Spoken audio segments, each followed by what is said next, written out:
Big ബോസിൻ്റെ പുതിയ പ്രമോയിലെ പരകായ പ്രവേശം എന്ന് പറയുന്ന ടാസ്കിനെ കുറിച്ചുള്ള ചർച്ചയാണ് നടക്കുന്നത്. അപ്പോൾ ആ ടാസ്കിൽ നമുക്ക് നോക്കിയാൽ അറിയാം ഏറ്റവും വീക്കായിട്ട് പെർഫോം ചെയ്തത് ശ്രീതും സിജോയുമാണ്. അവർ വീക്ക് ആയതുകൊണ്ടല്ല, അവർക്ക് അഭിനയിക്കാൻ അറിയാത്തത് കൊണ്ടല്ല, കാരണം അവർക്ക് കിട്ടിയ ക്യാരക്ടേഴ്സ് അങ്ങനെയാണ്. ശ്രീതുവിന് അർജുനും അതുപോലെ സിജോക്ക് ശ്രീതുവാണ് കിട്ടിയത്.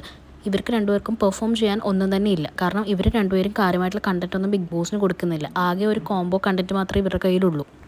സിജോ പിന്നെ എങ്ങനെയും ശ്രീതുവിൻ്റെ ക്യൂട്ട്നെസ് വെച്ചിട്ട് പെർഫോം ചെയ്യാൻ നോക്കി. പക്ഷേ ശ്രീതു മിണ്ടാണ്ട് തന്നെ ഇരിക്കുകയായിരുന്നു. കാരണം അർജുൻ ബിഗ് ബോസ് വീടിനകത്ത് കാര്യമായിട്ടുള്ള കണ്ടൻറ്റ് ഒന്നും കൊടുക്കുന്നില്ല. വളരെ ഡിപ്ലോമാറ്റിക്കായിട്ട് മാത്രമേ സംസാരിക്കാറുള്ളൂ. അതുകൊണ്ട് അർജുൻ്റെ കണ്ടൻറ്റ് അല്ലെങ്കിൽ സ്വഭാവം എന്താണെന്ന് ഇതുവരെ ഓഡിയൻസിന് മനസ്സിലാക്കാൻ സാധിച്ചിട്ടില്ല.